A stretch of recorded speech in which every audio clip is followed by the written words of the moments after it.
Hello Aurangabadkar, तुम्ही tune केलंय radio MGM 90.8 FM अचूक आणि थेट. शो सुरू आहे. RJ दिव्या आहे तुमच्यासोबत. औरंगाबादकर, आपण सेलिब्रेट करतोय नॅशनल न्यूट्रिशन वीक आणि या निमित्त आज आपण गप्पा मारणार आहोत MGM मेडिकल कॉलेजचे प्रोफेसर आणि बायोकेमिस्ट्री डिपार्टमेंटचे हेड डॉक्टर धनंजय भाले यांच्यासोबत. Welcome sir. ओबेसिटी या आजाराबद्दल सर सांगतायत, चला ऐकूया. नमस्कार. आज आपण ओबेसिटी ह्या आजाराबद्दल चर्चा करणार आहोत. ओव्हर न्यूट्रिशन हे माल न्यूट्रिशनचाच एक प्रकार आहे. ओव्हर न्यूट्रिशन ज्यामध्ये आपण गरजेपेक्षा जास्त अन्न सेवन करतो. आपल्याला अन्न हे आपल्या नॉर्मल ग्रोथ म्हणजे वाढीसाठी, शरीराच्या वाढीसाठी, डेव्हलपमेंट आणि मेटाबॉलिझम म्हणजे चयापचय क्रिया, मेटाबॉलिझम, आपण खाल्लेले अन्न याचं छोट्या छोट्या कंपाऊंड्समध्ये रूपांतरित होणं, म्हणजे थोडक्यात कार्बोहायड्रेट्सचं ब्रेकडाऊन, ग्लुकोज, ट्रायग्लिसाइड्स म्हणजे फॅट्सचं ब्रेकडाऊन, फॅटी ॲसिड्स, आणि प्रोटीन्स जे आपण अन्नातून घेतो त्याचं ब्रेकडाऊन, अमायनो ॲसिड्स, या एकदम छोट्या छोट्या सिम्पलर युनिट्समध्ये होणं आणि त्यांच्यापासून वेगवेगळे शरीरासाठी आवश्यक असणारे कंपाऊंड्स तयार होणे, यालाच ॲनाबॉलिझम, कॅटाबॉलिझम आणि ॲनाबॉलिझम. ॲनाबॉलिझम म्हणजे तयार होणे, कॅटाबॉलिझम म्हणजे ब्रेकडाऊन. ह्या अनेक रिॲक्शन्स आपल्या शरीरामध्ये, अनगिनत रिॲक्शन्स चालू असतात, असंख्य रिॲक्शन्स चालू असतात. तर आपल्याला जे अन्न आपण खातो त्यापासून जे glucose, amino acids, fatty acids तयार होतात. तर ह्या सगळ्या गोष्टी आपल्याला आपल्या शरीराच्या वाढीसाठी, शरीराला मिळणाऱ्या एनर्जीसाठी या लागतात. पण आपल्याला लागणाऱ्या गरजेपेक्षा जास्त जर आपण अन्न घेतलं तर त्यापासून ओव्हर न्यूट्रिशन होतं आणि ओव्हर न्यूट्रिशनचाच परिणाम म्हणजे लठ्ठपणा म्हणजेच ओबेसिटी, अति वजन, ओव्हरवेट. तसेच जास्तीचं खनिजांचं प्रमाण जर सेवन केलं, मिनरल्सचं प्रमाण आपल्या शरीरामध्ये जास्त झालं तर अनेक आजार उद्भवतात. सपोज सोडियमचं अतिसेवन जर आपण केलं तर हायपरटेन्शन म्हणजे हाय BP हा या प्रकारचा आजार होतो. असे अनेक आजार उद्भवू शकतात.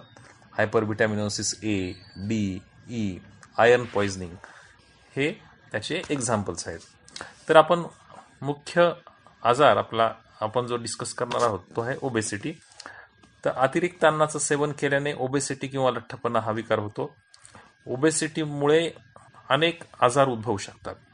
For example type 2 diabetes, high blood pressure म्हणजे हायपरटेन्शन, वेगवेगळे कॅन्सर्स होऊ शकतात, हार्ट अटॅक येऊ शकतो, हार्ट डिसीज होऊ शकतो, गॉल स्टोन्स होऊ शकतात. तर ओव्हर न्यूट्रिशन हे सुद्धा माल न्यूट्रिशनचाच एक प्रकार आहे. ओबेसिटी या आजाराबद्दल आणखी बरीचशी माहिती सर आपल्याला सांगणार आहेत, तेव्हा कुठेही जाऊ नका. ऐकत रहा show on radio MGM 90.8 FM अचूक आणि थेट. वेलकम बॅक औरंगाबादकर, तुम्ही ट्यून केलंय रेडिओ MGM 90.8 FM अचूक आणि थेट. RJ दिव्या आहे तुमच्यासोबत.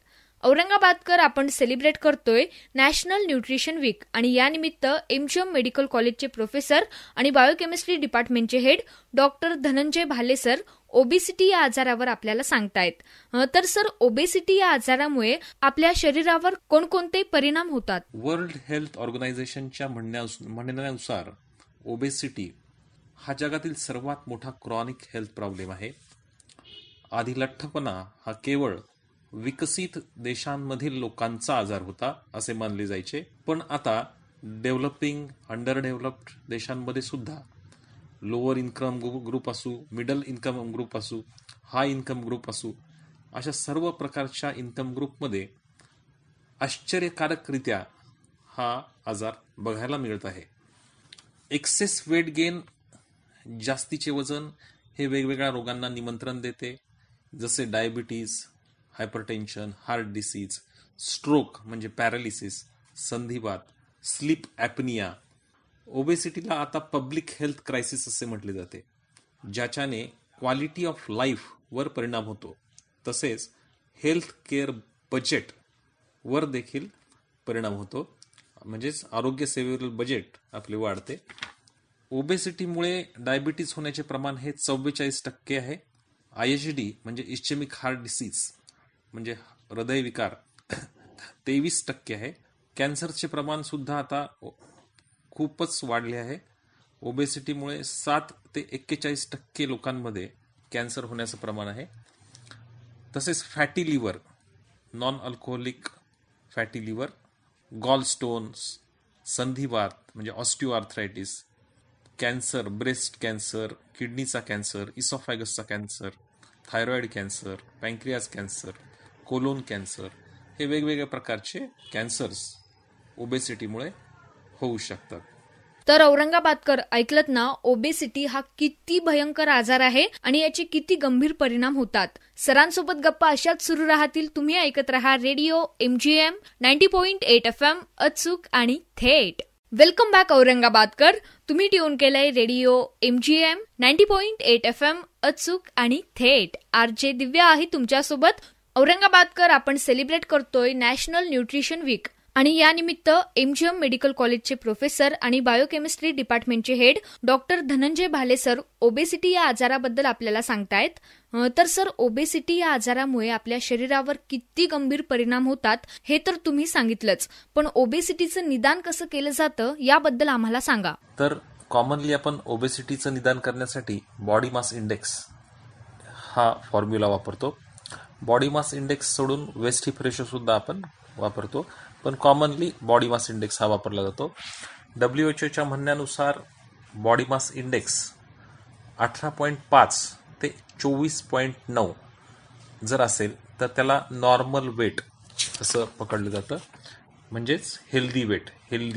18.5 पेक्षा जी लोक असतात, बॉडी मास इंडेक्स ज्यांचा 18.5 पेक्षा कमी असतो त्यांना आपण अंडर वेट म्हणतो, आणि 25 पेक्षा जास्त जे आहेत ते ओव्हरवेट. 25 ते 29.9 या ग्रुपला आपण ओव्हरवेट म्हणतो. त्यांनाच आपण प्री ओबेस असं म्हणू शकतो. आणि ह्या प्री ओबेस लोकांमध्ये आपण जर चांगले त्यांना लाईफस्टाईल मॉडिफिकेशन, हेल्दी लाईफस्टाईल करायला जर सांगितलं तर त्यांची ओबेसिटी होण्यापासून बरीचशी सुटका होऊ शकते. 30 पासून ते 30 पेक्षा जास्त ज्यांचा बॉडी मास इंडेक्स आहे त्यांना ओबेसिटी आहे असं निदान केलं जातं. लठ्ठपणा, ओबेसिटीचं निदान हे बॉडी मास इंडेक्स 30 पेक्षा जास्त असणे. तर 30 पेक्षा जास्त जे आहेत त्यांना आपण मॉडरेटली ओबेज, सिव्हिअर ओबेज आणि very severe obeys. Very severe म्हणजे सुपर ओबेज किंवा मॉर्बिड ओबेज. 40 पेक्षा जास्त ज्यांचा बॉडी मास इंडेक्स असतो त्यांना आपण सुपर ओबेज, मॉर्बिड ओबेज असं म्हणतो. 30 ते 34.9 जे आहेत त्यांना मॉडरेट ओबेज म्हणतो. 35 ते 39.9 जे आहेत त्यांना सिव्हिअर ओबेज म्हणतो. आणि 40 पेक्षा जास्त जे आहेत त्यांना मॉर्बिड म्हणजे सुपर ओबेज असं म्हटलं जातं. 5% पॉप्युलेशन लहान वयातल्या मुलं जे आहेत त्यांच्यामध्ये ओबेसिटी आता आढळते, तर त्याला चाइल्डहुड ओबेसिटी असं म्हणतात. 2.9 ते 14%, 2.9 to 14% इतकं प्रमाण भारतामध्ये चाइल्डहुड ओबेसिटी म्हणजे लहान मुलांमध्ये असणारा लठ्ठपणा आढळून येतो. तर आपल्या बॉडी मास इंडेक्सनुसार ओबेसिटीच्या प्रकाराबद्दल सरांनी सांगितलं. आणखी बरीचशी माहिती सर आपल्याला सांगणार आहेत, तेव्हा कुठेही जाऊ नका. ऐकत रहा show on radio MGM 90.8 FM, अचूक आणि थेट. Welcome back Aurangabadkar. शो चालू आहे.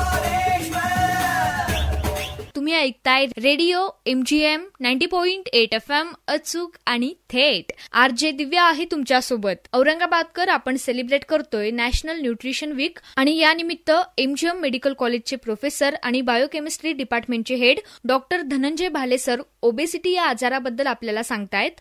तर सर, ओबेसिटीची वेगवेगळी कारणे काय आहेत? लठ्ठपणाची कारणे काय आहेत?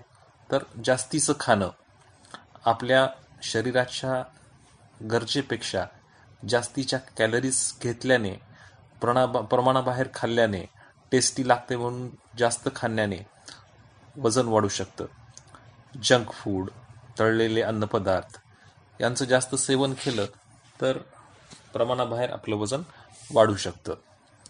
तसेच एन्व्हायरमेंटचा इफेक्ट आपल्या वजन वाढण्यावर होतो. इनॅक्टिव्ह लाईफस्टाईल हे सगळ्यात महत्त्वाचं आणि कॉमन कारण आहे इनॅक्टिव्ह लाईफस्टाईल, आधुनिक निष्क्रिय जीवनशैली, मॉडर्न इनॅक्टिव्ह लाईफस्टाईल. जेव्हा फावला वेळ मिळतो तेव्हा बरेच लोक टी व्ही पाहतात, इनॅक्टिव्ह टाईमपास करतात. सध्याच्या काळामध्ये लहान मुलांमधील लठ्ठपणा वाढण्याचं एक महत्त्वाचं कारण म्हणजे तासनतास टी व्ही समोर बसून राहणे, टी व्ही समोर बसूनच जेवणे, व्हिडिओ गेम्स सतत खेळणे, तासनतास खेळणे. यामुळे शरीराची हालचाल अतिशय कमी प्रमाणात होते. आपल्या अन्नातून कॅलरीजचं प्रमाण जास्त जातं आणि त्याचा वापर, युटिलायझेशन, एक्सपेंडिचर हे कमी होतं. इनटेक आणि एक्सपेंडिचर ह्याच्यामधला जो इम्बॅलन्स आहे त्याच्यामुळं शरीरामध्ये जे ग्लुकोज, फॅट्स जे खूप आपण खातो त्याचा वापर होत नाही आणि त्यामुळे ग्लुकोजचं प्रमाण फॅटमध्ये कन्वर्ट होण्याचं वाढतं आणि फॅट वाढल्यामुळं लठ्ठपणा आपला वाढतो. तसेच काही लोकांमध्ये जेनेटिक फॅक्टर सुद्धा आढळतो. अनुवंशिकता हा फार महत्त्वाचा फॅक्टर आहे. घरामध्ये आई वडील, आजी आजोबा जर लठ्ठ असतील तर मुले देखील लठ्ठ होतात. त्यामुळे ओबेसिटीचा डाएट प्लॅन बरेच लोक करताना एक ठराविक काळानंतर वजन कमी होण्याचं थांबतं. तुम्ही कितीही खूप डाएटिंग करा, वजन कमी होत नाही. तर ते जेनेटिक फॅक्टर तिथे महत्त्वाचा असतो. तसेच काही लोकांमध्ये मानसिक तणाव, emotional distress, low self esteem, स्वतःबद्दल एक नकारात्मक भावना, ह्या सुद्धा आपल्या वजन वाढण्यासाठी रिस्पॉन्सिबल असतात. बिंज इटिंग डिसऑर्डर्स 2.5% लोकांमध्ये बिंज इटिंग डिसऑर्डर आढळतं. तसेच काही औषधांचं सेवन केलं तरी वजन वाढतं. अँटी डिप्रेसंट्स, स्टिरॉइड्स, अँटीसायकॉटिक्स या औषधांमुळे सुद्धा, अँटी डायबिटीजसाठी लागणारे हे औषधं वजन वाढवायला मदत करतात. तसेच बऱ्याच स्त्रियांमध्ये नॉर्मली बाळंतपणानंतर वजन वाढलेलं असतं, पण ते एखाद्या वर्षानंतर परत पूर्वपदावर येतं. पण 10 ते 15% स्त्रियांमध्ये 5 किलो अधिक वजन तसंच आयुष्यभर वाढलेलं राहतं. तर हे वेगवेगळे कारणं आहेत की ज्याच्यामुळे लठ्ठपणाला आपण आमंत्रण देतो. तर थोडक्यात इनॅक्टिव्ह लाईफस्टाईल म्हणजे निष्क्रिय जीवनशैली, मॉडर्न इनॅक्टिव्ह लाईफस्टाईल हा फार महत्त्वाचा फॅक्टर आहे की ज्याच्यामध्ये, तर त्याच्यासाठी आपण खूप एक्झरसाइज करणे गरजेचं आहे. आपल्या कॅलरीतून नेमक्या कॅलरीज जेवढ्या लागतात तेवढ्याच आपल्या शरीरासाठी घेणं आवश्यक आहे. ज्या आपण कॅलरीज घेतो त्याचं युटिलायझेशन म्हणजे एक्सपेंडिचर होणं तितकंच गरजेचं आहे. औरंगाबादकर ओबेसिटीपासून वाचण्यासाठी योग्य पोषण आहार घ्या आणि सगळ्यात महत्त्वाचं आपल्या कॅलरीज युटिलाइज करण्यासाठी एक्झरसाइज करणं सुद्धा तेवढंच गरजेचं आहे. आणखी काही माहिती सर सांगणार आहेत, तेव्हा कुठेही जाऊ नका, ऐकत रहा show on radio MGM 90.8 FM, अचूक आणि थेट. Welcome back Aurangabadkar. शो तुम्ही ऐकताय ऑन रेडिओ MGM 90.8 FM, अचूक आणि थेट. RJ दिव्या आहे तुमच्यासोबत. औरंगाबादकर, आपण सेलिब्रेट करतोय नॅशनल न्यूट्रिशन वीक आणि यानिमित्त MGM मेडिकल कॉलेजचे प्रोफेसर आणि बायोकेमिस्ट्री डिपार्टमेंटचे हेड डॉक्टर धनंजय भाले सर आपल्यासोबत आहेत. ओबेसिटी या आजाराबद्दल आपण बोलत आहोत.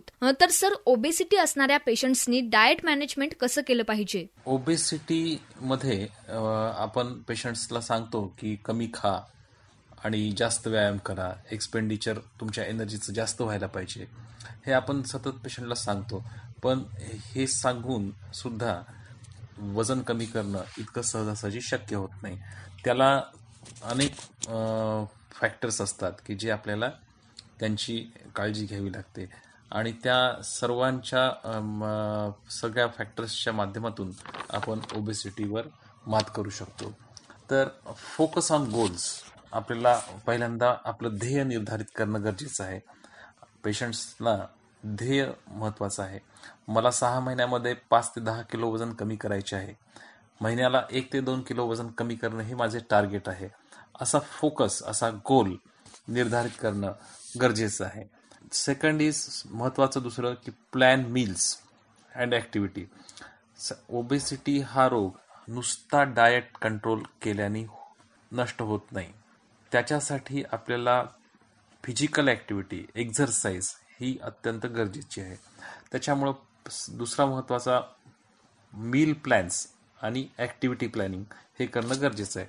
तर डाएट प्लॅन तयार करणे सगळ्यात महत्त्वाचं आहे की आजकाल वेगवेगळ्या प्रकारचे डाएट प्लॅन्स अवेलेबल आहेत, पण डॉक्टरच्या सल्ल्यानुसारच आपल्या शरीराला जो उपयुक्त आहे तो डाएट प्लॅन फॉलो करावा. आपल्याकडे खूप वेगवेगळ्या प्रकारचे डाएट प्लॅन्स आहेत, जसं की keto diet, Mediterranean diet, Mayo clinic diet. नंतर डाएट प्लॅन हा high protein low carbohydrate diet plan एक असतो. त्याच्यामध्ये प्रोटीनचं प्रमाण जास्तीचं दिलेलं असतं आणि कार्बोहायड्रेटचं प्रमाण कमी असतं. रॉबर्ट ॲटकिन यांनी 1960 मध्ये हा डाएट प्लॅन शोधला होता. त्याला म्हणायचं ॲटकिन डाएट प्लॅन. नंतर zone diet, south beach diet, low calorie diet, fasting diet, high fibre low fat diet, Mediterranean diet हे वेगवेगळे डाएट प्लॅन्स अवेलेबल आहेत. तर हा डाएट प्लॅन, याच्यापैकी एखादा डाएट प्लॅन पेशंटच्या शरीर प्रकृतीनुसार, त्याच्यामध्ये काही रोग असतील ओबेसिटी सोडून, तर ह्या सगळ्या गोष्टींचा साकल्याने विचार करून डाएट प्लॅन आपल्याला द्यावा लागतो. ओबेसिटी पासून वाचण्यासाठी सगळ्यात महत्वाचं म्हणजे एक टार्गेट डिसाईड करा. मला इतक्या दिवसात एवढं वजन कमी करायचं आहे हे डिसाईड करा आणि डॉक्टरांनी सांगितलेला डाएट प्लॅन फॉलो करा. औरंगाबादकर ओबेसिटी या अतिशय महत्वाच्या विषयावर MGM मेडिकल कॉलेजचे प्रोफेसर आणि बायोकेमिस्ट्री डिपार्टमेंटचे हेड डॉक्टर धनंजय भाले सरांसोबत आज आपण गप्पा मारल्या. Thank you so much sir. तुम्ही सांगितलेल्या माहितीचा नक्कीच सगळ्यांना फायदा होईल. धन्यवाद सर. औरंगाबादकर, तुम्ही कुठेही जाऊ नका. ऐकत रहा show on radio MGM 90.8 FM, अचूक आणि थेट.